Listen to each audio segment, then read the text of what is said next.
Your vote matters. We continue with the police commissioner and the electoral commissioner. Next, the issue of corrupt practices during elections. To you, Mr. Sinai, your returning officers, the polling officials, there had been some allegations against some of them. I'm sure that there will be instances as such. So, what should Papua New Guinea know from you about the work of the election officials who will be on the ground out there?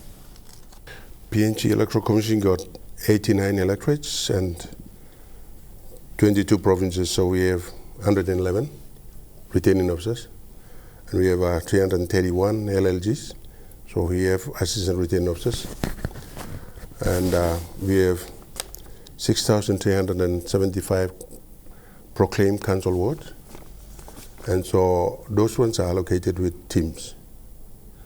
And the returning officer's role is to supervise and appoint polling officials.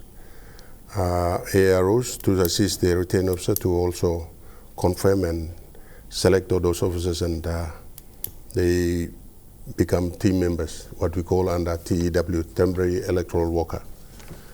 And so the appointment of the returning officer and the assistant returning officer is those people who are preferably public servants. Just that because Electoral Commission does not have the manpower capacity to source the whole of the 89 electorates, and so we hire people. And according to also the organic law also allows for public servants to be called in under that arrangements to support the Electoral Commission. So in the event that there is no public servants, we look outside of the public servant and select those good citizens, especially if you like, community standing and very reasonable people around the society, especially in those council ward areas. So we want to localize the positions as much as possible so that they have a control over the polling area and they know their own people. So we don't want to have foreigners going into another council ward to do what. So we have systematic arrangements in place to control some of those bad ideas that people think that some people come here to manipulate, some here come in to steal the vote, and all of those. So now we have localizing and making the ROs and the heroes very responsible in their duties and deliver the elections according to our desire and what the people would want to prepare to see. Yes. And so as a facilitating body, we want to ensure that people will work together to get the right people to work so that all of us are satisfied at the end of the day.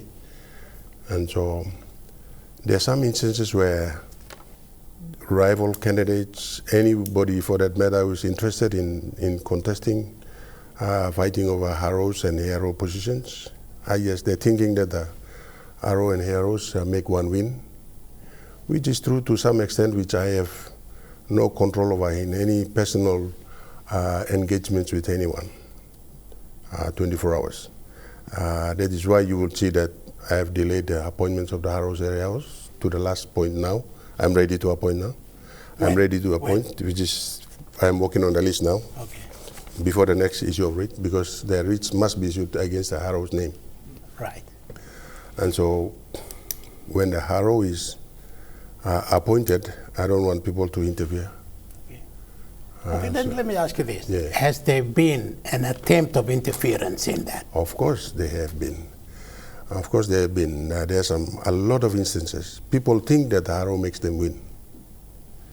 That is the perception? Yes, that is the perception. But to me, we can still control that perception. And so we've made a couple of changes in the system. The changes to have some of the powers held back by me. And in the instances where the RO is appointed and as soon as I hear some of these funny games or funny reports coming, I'll change them immediately. So that within this April to May and June, July, these 3 months, they must be concentrating on running elections rather than outside influence. So you will remove or sack an RO once you have information of some playing marbles, if you will? That is a process. Okay. That is the process. If anybody is found to be not following our instructions but want to do something else outside of the rules, then there must be something happening. Mm-hmm. So the next course of action must come to place, which is revoke him and appoint someone else immediately and gazette them so somebody else takes over. Yeah, well, that seems fine. In fact, we haven't heard that from another. In my time interviewing chief electoral commissioners, I've not heard it. That's the first time that that a step like that is being taken, and I guess it's being taken because of certain developments that have come up there. Yes. Okay, just one, say yes or no to this. Have political parties, politicians tried to bribe the Electoral Commission to this point? No idea. No. No idea. I don't think there's any way, as a PEC or as a group, as an Electoral Commission, no. Okay. Probably as an individual, I don't know who. yes, okay. Well, the word corruption, and I'll go to you, Mr. Manning. Policemen, as I say, they are, when there's trouble, we see them, we feel comfortable that the presence of law and order. They're also intimidating when they're there in uniform and like that. So policemen have also been accused of taking sides in certain areas. Do you envisage that might be the case in this election? Yes, unfortunately it has been an observation in past elections, and no doubt it will pop up in these elections. But similar to the Electoral Commission's stance on transparency and accountability, as a disciplined force, members of all three forces involved subscribe to a disciplining process, and but I will in the not too distant future issue out a commission circular stipulating exactly what is expected of our members' conduct, and of course everyone knows the penalties of not adhering to those circulars. So yes, it'd be very much. I'd be foolish to not acknowledge that there will be factions of the force. With due respect to the majority of the members of the forces, they're very committed and loyal Papua New Guineans who've taken up the call and answered the call of duty and taken up this profession. But we will, let me put it this way, we will not take it lightly if there are reports of members of the force, police force in particular, that have sided with either formerly sitting members or intending candidates this time around. We've had, as a country, we've come through 2 years of COVID. Everyone is preparing to involve themselves in the recovery process. The Electoral Commission will vouch for this. We've had last elections. We had 79 election results that went to the Court of Disputed Returns, or ended up being election petitions. Prior to that, I think it was 100 over 100. Where we see 105. So where we see this time around. And some of those were the causes of the reasons they believe that the election process was not adhered to, was of members of the security forces' involvement or lack of involvement in whether direct or indirect actions taken during that electoral process. So the pressure and the response is very much on every single member that wears a uniform that will be involved in elections to conduct themselves with the utmost professionalism and utmost integrity. Because we too would like to see a significant decrease in the number of election petitions this time around, because the country needs political stability going towards the road to recovery post-COVID. Post-COVID, you're right. Let me just, before I go to the Chief Electoral Commissioner on the new electorates, Let me just ask you one question, Mr. Manning. The issue of guns.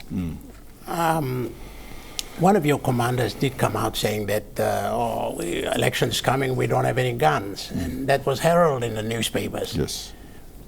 It would relay a wrong message to the world that we need guns to conduct elections here. That's something that concerns you? Yes, well, it was, and it currently is, an ongoing replacement program for our aging weapons.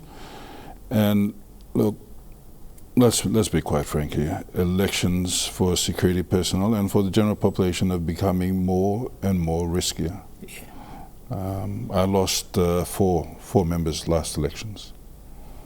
And I would not be doing my job if I did not take the appropriate measures and make the responsible decisions to ensure that we do not, there isn't a reoccurrence of what happened in 2017. Mm-hmm. So as much as I agree that, that the weapons, whether in the hands of members of the forces or in the hands of the public, has no place during the elections. Yeah.